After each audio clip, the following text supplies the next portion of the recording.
When she first said, "I need space," her voice trembled like she was trying to convince herself more than me. We were sitting in her apartment, lights dimmed, the faint hum of the ceiling fan filling the silence between us. She wouldn't meet my eyes, and that's how I knew something was already wrong. Something beyond space. You don't ask for space from someone you still love the same way. You ask for it when you're slowly walking away, but don't want to say goodbye out loud. I remember nodding, pretending to understand, pretending to be strong. "If that's what you need, I'll give it to you," I said. She smiled faintly, maybe out of guilt, maybe relief. I watched her pick up her bag and walk out of my apartment that night. The door clicked softly behind her, leaving me in an emptiness that felt heavier than silence. For the first few days, I respected her wishes. I didn't text. I didn't call. I kept telling myself that if she truly needed space, I'd give it, and maybe that would make her realize what we had. But social media has a cruel way of feeding pain. One morning, I opened Instagram and saw her story. She was smiling, wide, carefree, sunlight dancing on her face, standing on a beach somewhere tropical. And beside her, half hidden behind a cocktail glass, was her ex. I felt my stomach drop. I rewatched the clip 5 times, hoping I was wrong, that maybe it was just a friend. But the way he had his hand around her waist, the same familiar possessiveness I once had, told me everything I needed to know. She didn't need space. She needed escape. From me, from responsibility, from the truth. I spent that night pacing around the apartment, every corner reminding me of her, the couch she insisted we buy together, the throw blanket she left folded with her scent still clinging to it, her toothbrush still in the holder by the sink. Every object was a reminder that I had been loyal to a ghost. By morning, I made a decision, not out of anger, but out of clarity. The car she drove, the one she always referred to as ours, was legally mine. I paid for it. The title was in my name. And the apartment we shared, I was the one on the lease. She left asking for distance, and I was about to give her exactly what she asked for, permanently. I went to the garage, stared at her car for a long minute. It was spotless, like always. She loved to keep it that way. I snapped a few pictures, posted an ad, and within 3 hours it was sold. The buyer handed me cash, smiling, unaware that this transaction carried the weight of heartbreak disguised as practicality. I watched as the car drove off down the street until it vanished from sight, and for the first time, I felt strangely free. Next came the locks. I called the locksmith that same afternoon. As the man replaced the locks, he asked casually, "Bad breakup?" I smirked faintly. "Something like that," I replied. He didn't press further, and I appreciated that. The new keys clicked cleanly in the door, smooth, decisive. It was as if the universe itself wanted a clean break. Over the next week, I started reclaiming the space she once filled. I boxed up her clothes, her perfume bottles, her stack of romance novels that she never actually finished reading. Each item went into a storage unit I rented across town. No theatrics, no destruction, just quiet detachment. Then, as if the universe wanted to test my resolve, she texted me 2 weeks later. "Hey, can we talk? I'm back." I stared at the message for a full minute. Back. As if she had just returned from some errand. As if the last few weeks hadn't been a vacation of betrayal and lies. I didn't reply. I didn't block her either. I just left it on red. That night she showed up. I heard the sound of her car, except of course, there was no car. Then the rattling of a key in the lock. A pause, another try, then knocking, then pounding. "Ryan? Ryan, open up." Her voice was sharp, panicked. I walked slowly to the door but didn't open it. I just listened. "Why doesn't my key work?" she shouted. "What the hell is going on?" I leaned against the wall, silent. I could picture her face, confusion giving way to realization, realization giving way to anger. Finally, her voice softened, pleading. "Ryan, please, can we just talk? It's not what you think." But I didn't respond. I didn't owe her an audience. She had asked for space, and I was still giving it to her, just in the most literal way possible. After a while, her voice faded. I looked through the peephole and saw her pacing, phone in hand, probably calling someone for help. Then she walked toward the parking lot. It must have taken her a few seconds to realize her car was missing. The panic on her face was visible even through the narrow fisheye lens. She called again. This time, I could hear her shouting into the phone. Probably the police. Probably saying her car had been stolen. But it hadn't been stolen. It had been claimed. Legally, cleanly, and rightfully. That night, I slept peacefully for the first time in weeks. The silence wasn't heavy anymore. It was liberating. In the following days, mutual friends started messaging me. Some accusingly, some curiously. "Dude, what happened with you and Lily? She's saying you locked her out and sold her car?" I didn't defend myself. I just said, "She asked for space. I gave it to her." That sentence became my shield. Simple, unshakable, and true. But deep down, I still wondered. Why? Why did she do it? Was I too much? Too boring? Too stable? Was she chasing excitement she thought she'd lost? 3 days later, she emailed me. Not texted, emailed. Long paragraphs filled with half apologies and twisted justifications. She said she didn't mean for it to look that way. She said the trip was just friends. She said she still loved me but needed time to rediscover herself. Rediscover herself with her ex on a vacation I never even knew about? I almost laughed. But instead, I just archived the message and moved on. What she didn't realize was that in trying to find herself, she helped me find myself too. I learned what real boundaries look like. I learned that silence could be stronger than words. And I learned that respect, once broken, can't simply be patched together by regret. The funny thing is, I didn't hate her. I thought I would, but I didn't.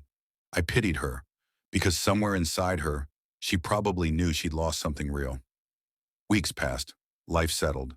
The apartment felt lighter, calmer. I started going for morning runs again, something I had stopped doing because she always said I looked too serious when I ran. I started playing guitar again in the evenings, the sound echoing through rooms that no longer held tension. Then one evening, as I was returning from work, I found a note slipped under my door. No envelope, just handwriting I knew too well. "I'm sorry for everything. I shouldn't have left like that. I was confused. I see now what I lost. Please, can we talk just once?" I stared at the paper for a while. The ink smudged slightly where a tear must have fallen. But I didn't call. I didn't text. I just folded the note neatly and placed it in the same box where I'd kept her old letters, the ones written in happier times. That night, I sat on the balcony, watching the city lights shimmer below. The world felt bigger than before, and for the first time in months, I felt like I wasn't waiting for anyone to come home. I was already there. Still, part of me knew this wasn't over. Not for her, at least. She would keep trying to find a way back, to rewrite the ending. But for me, the story had already ended the moment she walked out asking for space and filled it with someone else's company. And sometimes, closure isn't a conversation or an apology. It's the sound of a key that no longer fits the lock. The days turned into weeks, and Lily's silence stretched longer than I expected. I assumed that after the note she would show up again, knocking, crying, begging for closure or forgiveness. But she didn't. Maybe she finally realized that what was gone couldn't be revived. Or maybe pride held her back. Either way, I was grateful for the quiet. Then one afternoon, as I was leaving work, I saw her. She was standing across the street, half hidden behind a coffee shop window watching me. For a brief moment, our eyes met. It was one of those strange moments when time seems to hesitate, long enough to remember everything, yet too brief to say anything. She looked different, tired. Her hair was a little messy, her eyes duller than I remembered. The vacation glow was long gone, replaced with something I recognized well: regret. She didn't wave, didn't move, and I didn't either. I just turned, walked to my car, and drove away. That night she texted me again. "I saw you today. Can we please talk? I just need a few minutes." I read it, then placed my phone face down on the table. My therapist, yes, I started seeing one, once told me, "Healing isn't about ignoring what hurt you. It's about choosing what deserves your attention." And that message, it didn't deserve mine. 2 days later, I came home to find her waiting outside my apartment building. She was sitting on the steps, shivering slightly in the cool evening air. When she saw me, she stood immediately, brushing her hair back nervously. "Ryan," she said softly, "please, just let me talk." I sighed, glancing around. Neighbors were already peeking out through curtains. I didn't want a scene. "5 minutes," I said. She followed me to the park across the street. The air smelled faintly of rain, and the streetlights flickered lazily against the damp pavement. We sat on a bench, the same kind of bench where we used to share coffee and laugh about meaningless things that once felt important. She started speaking quickly, like she was afraid I'd walk away again. "I know I messed up," she said. "The vacation, it wasn't supposed to happen that way. He just showed up. I was confused. I thought I wanted something else. But the whole time, I kept thinking about you." I stayed silent. I'd replayed this conversation in my head 100 times, but now that it was happening, I realized I didn't feel anger anymore. Just distance. She continued, her voice trembling. "When I came back and saw what you did, I was furious. But then I realized you were right. Everything was in your name. You didn't owe me anything. I left you first. She paused, swallowing hard. "I thought you'd fight for me." That line almost made me laugh, not out of mockery, but disbelief. "Fight for you?" She wanted me to fight for someone who had already chosen someone else. "You asked for space, Lily," I said calmly. "I gave it to you." That's all. Tears welled up in her eyes. "I didn't think you'd take it that literally." I looked at her then, not the version I used to love, but the person sitting in front of me now. Vulnerable, broken, unsure. "You wanted freedom," I said, "and you got it. I just made sure I did too." She reached out, her hand brushing mine. "Can't we just start over? Please, Ryan. I miss you." For a moment, the familiar ache returned. The part of me that remembered her laughter, her warmth, the quiet nights where everything felt perfect. But that was nostalgia talking, not love. I pulled my hand away. "No, Lily. We can't." The silence that followed was heavy, but honest. She nodded slowly, wiping her tears. "I understand," she whispered. We sat there for a while, neither of us speaking. The sound of distant traffic filled the void where words failed. Finally, she stood, wrapped her coat tighter, and whispered, "I'm sorry." And then she walked away. As I watched her disappear into the night, I realized something profound. Sometimes closure doesn't come from someone's apology. It comes from recognizing that their apology doesn't change anything. That night I slept with the windows open. The air was crisp, the city quiet. I dreamt of nothing. For the first time, my mind wasn't chasing ghosts. In the weeks that followed, I started living again. Not surviving, not healing, just living. I met new people. I spent weekends exploring places I'd always postponed visiting because she didn't like long drives. I even adopted a dog, a golden retriever named Milo, who quickly became my favorite companion. Every now and then, her name would pop up somewhere. A tagged photo, a mutual friend's comment. I never blocked her, never erased her existence. She was a chapter, not the whole story. Months later, I ran into her again. By accident this time. A friend's birthday dinner at a downtown restaurant. She was there with someone else. I saw her before she saw me. She laughed, leaned in close to the man beside her. But when her eyes finally met mine across the room, she froze for half a second. Then she smiled, small, polite, restrained. I returned the gesture. No bitterness, just acknowledgement. It was strange how peaceful it felt. The same woman who once shattered my heart now felt like a distant echo of another lifetime. And in that moment, I understood something deeper about love. It's not always about who stays. Sometimes it's about who leaves and what you become afterward. After dinner, as I was walking to my car, I thought about everything that had happened. The pain, the silence, the rediscovery. Every decision I made, changing the locks, selling the car, not answering her messages, had felt harsh in the moment. But looking back, they were acts of self-respect, not revenge, not cruelty, just boundaries finally enforced. Weeks turned into months, and I found myself doing better than I ever expected. My business grew, my circle became smaller but more genuine. I even started dating again, slowly, carefully. One evening, while cleaning my closet, I found the old box of her letters, the ones from when everything was good.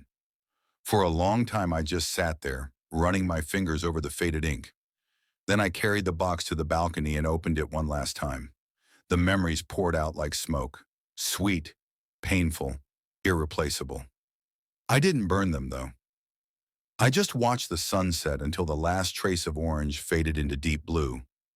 Then I closed the box and placed it gently in the trash. Because sometimes letting go isn't dramatic. It's quiet. It's the sound of turning a page. A few days later, I received one final message from her. It wasn't emotional, just reflective. I hope you're happy now. You deserve it. Thank you for teaching me what real love looks like. I smiled at that, not because it made me proud, but because it made me certain. Whatever pain I went through, it wasn't wasted. It taught me strength, patience, and peace. I replied simply, I am. Take care of yourself, Lily. And that was the last time we ever spoke.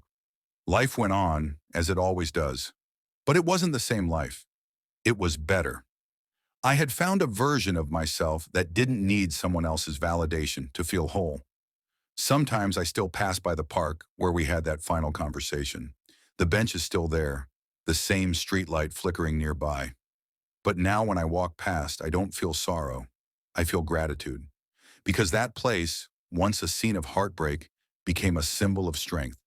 If I've learned anything from it all, it's this. When someone asks for space, believe them. Don't chase. Don't beg. Don't wait for them to realize your worth. Give them what they asked for. And while they're figuring out what they lost, you'll be discovering everything you've gained. Love isn't about holding on tighter. It's about knowing when to let go. And as for me, I let go the moment her key stopped working.